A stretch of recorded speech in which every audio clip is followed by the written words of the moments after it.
I'm doing 60 and I'm getting passed now in a passing zone. There's nothing to look at me for, lady. I'm doing it. I'm speeding. I also wanted to say it's gotten even windier, but I do a lot of the casinos up here, and this one, the Ojibwa one, I stayed at in Baraga just now that we're leaving. I stayed there for 2 days. It was $26 a day, full hookups, and each day they give you $5 to gamble on, and they give you a free drink card. I don't drink anymore, long history of that. I used to do way too much of it, and so I get like bottles of apple juice to have with breakfast. But at $26 a day, I turned the $5 each day into, I stayed there for free and I paid to cross the bridge again. Now, because I live on a budget, I don't gamble the way I'd like to, you know. I set my goals of, oh, all right, if I can make this free, and then once I'm free, I gamble with that extra money, and sometimes I turn it into something, and elf boy, and sometimes I turn it into not as much. Like leaving there with $10 more than what I paid to stay was after I lost some, and I said, all right, $10, let me just get the bridge out and I'll stop here. So I like the casinos where I've been, but I know around the country they're not all created equal. You know, there's some that charge you just to be in a parking lot, but my experience in you know, Midwest, in the northern part of Midwest up north, usually the deals are pretty good at casinos. I also want to say I do my best with this GoPro on this window mount. It's a decent window mount, but it does shimmy. So I apologize for that. But again, I'm not Coppola, you know, I'm not George Lucas or Spielberg. I'm a doofus making YouTube videos, so I do my best, but sometimes there are limitations to what that best can be, so you deal with that. And now we'll give you some more looks at the pretty colors.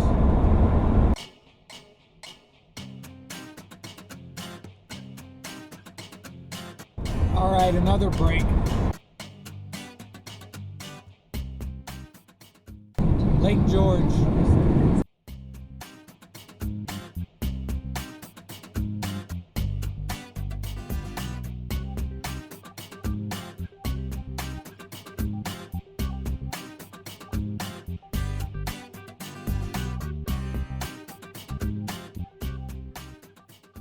Another thing about casinos is you got bathrooms and a lot of times pools and hot tubs. For that $26 a day, you also get, how I look at it, free coffee and soda, like all you want to drink. So it saves money me making my own coffee, and I drink soda there, which I don't drink soda anymore, other than there. Every now and then I'll buy some, but I hardly ever drink soda. But I drink far too much coffee. But I've moved to half calf, so that might help me a little bit. And also, there's free Wi-Fi that reaches out to the RV area, so that's good for me. I can get YouTube videos and other stuff done, so that's a good thing.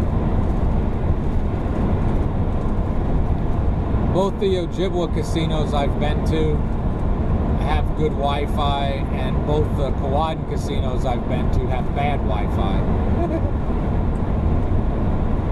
Well, 2 of the 3 Kawaiians have bad Wi-Fi.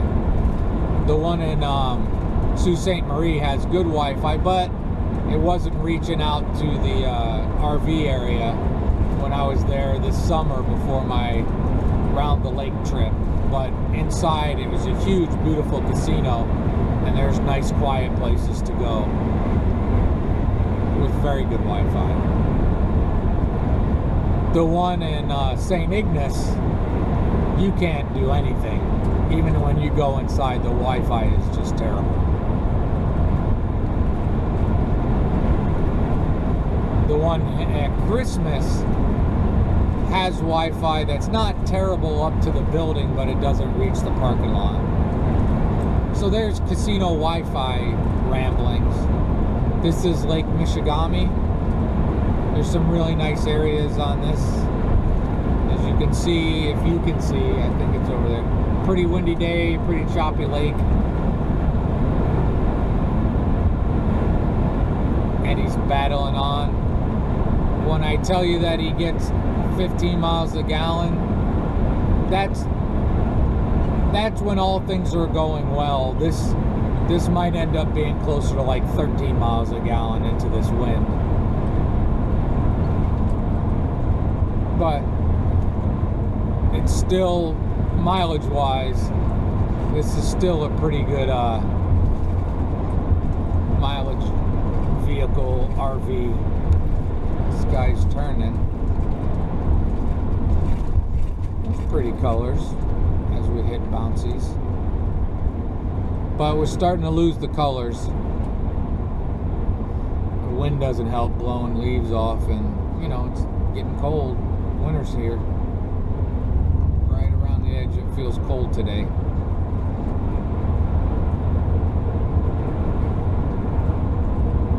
Nice marsh.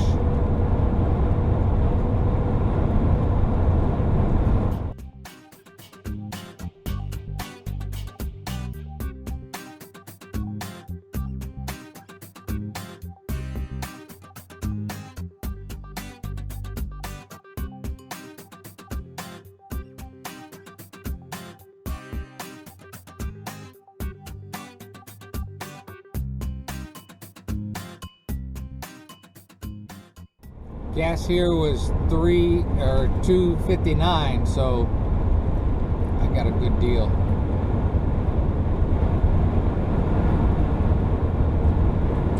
It is really pretty windy.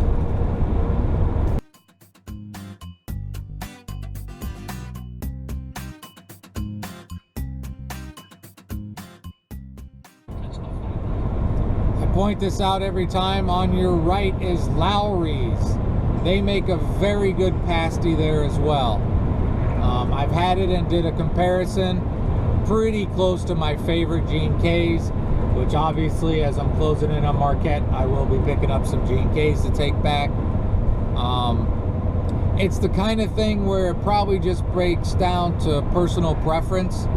If somebody has tried them both and says they prefer Lowry's, I wouldn't call them a bad person, you know. Because they're very similar, but I like the dough and the crust, or the pastry part of G&Ks. I think are pretty darn good. So I'm already excited. I was also planning on stopping and picking up a t-shirt or a trinket or whatever in Marquette, and I have a favorite place that when I stopped in the summer, the girl who remembered me from the last couple years said they're hoping they can stay in business. And I bring it up because the tourist kind of shops, there's a couple different types. The ones I go to and the one that I'm referring to there, that's local stuff. They use local artists, they use local stuff on their t-shirts. There's another place I go that has these hand-painted coasters that I have in the RV, and I picked up a couple more. I like those places. But there are other places. Oops. Try to give this guy a chance to come out if he's turning this way. I guess he's not. But there's other places, and there's one in Marquette now. You know the place you go in, the tourist shops, where they got 500 t-shirts on the wall and they'll print them while you wait, kind of thing. I try to avoid those places, even though their prices are cheap. You know, that's how they win. But a lot of times they're stealing from the local places. A lot of times they steal designs. You know, they might have a place that I like might have a local artist, you know, design a t-shirt or design a whatever. Well, these chains will come in and they'll steal stuff and undercut them. And I know we live in a world where you want to pay the least amount for everything, but I kind of try to avoid those. So I had planned to stop. I don't think I'm gonna. I'm 95% sure I'm not gonna, because I don't need any more t-shirts. I got a lot. But you never know. After I stop for my pasty, I might change my mind. I'm also gonna swing by Marquette Tourist, or what do they call it? Yeah, Marquette Tourist Park. I tried calling them, but I'm pretty sure they're not open, but I'm just gonna swing around because it's on the way. So there's that. Alright, we'll do some time lapse. I'm gonna stop up here, might as well coast. Like I said, as soon as I get stopped, it'll turn green.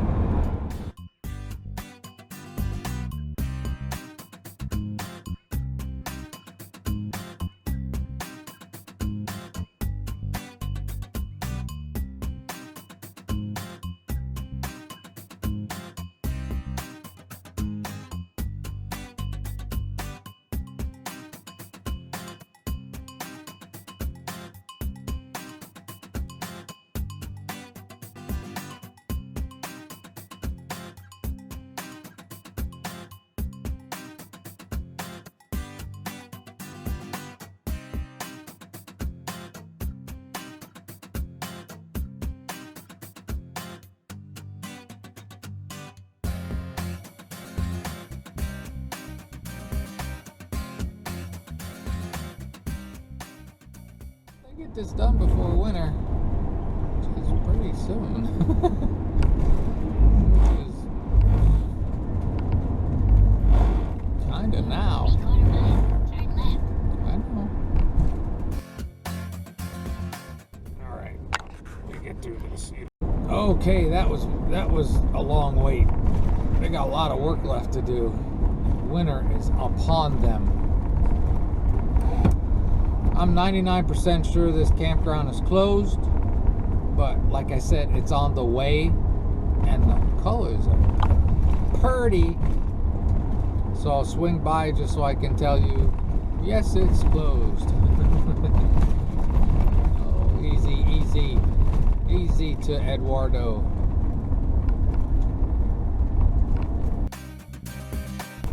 That is just gorgeous, isn't it? Not the garbage truck, the trees. You can see that somebody's coffee's dripping out.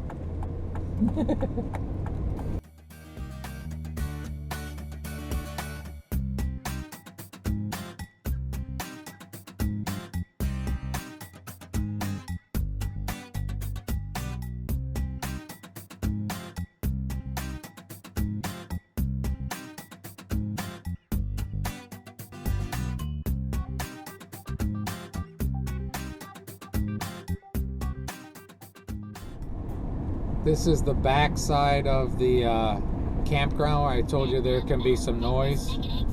These are the businesses on your left, where that noise happens from.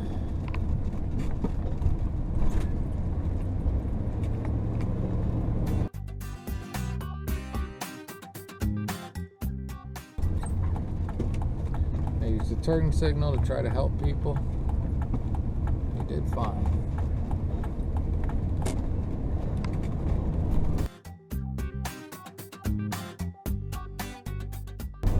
Turn left.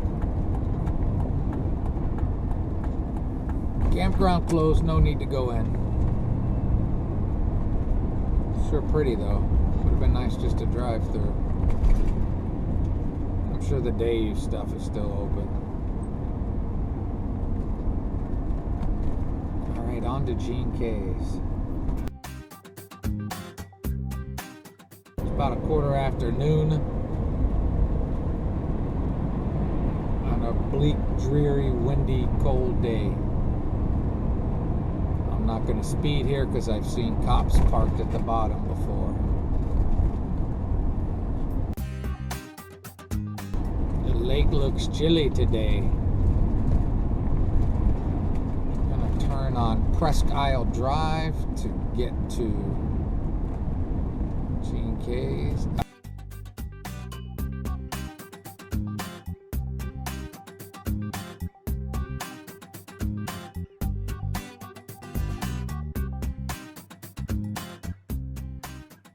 Again, I'm always surprised that there's only 20,000 people here.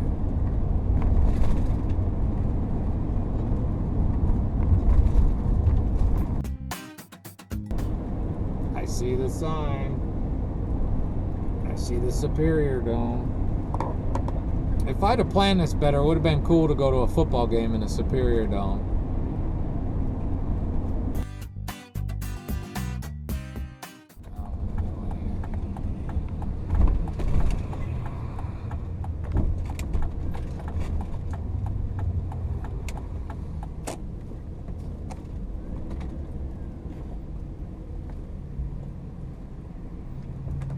All right, we're here. I'll do some explaining. Next video, I'll talk about G&K's. Great and wonderful day.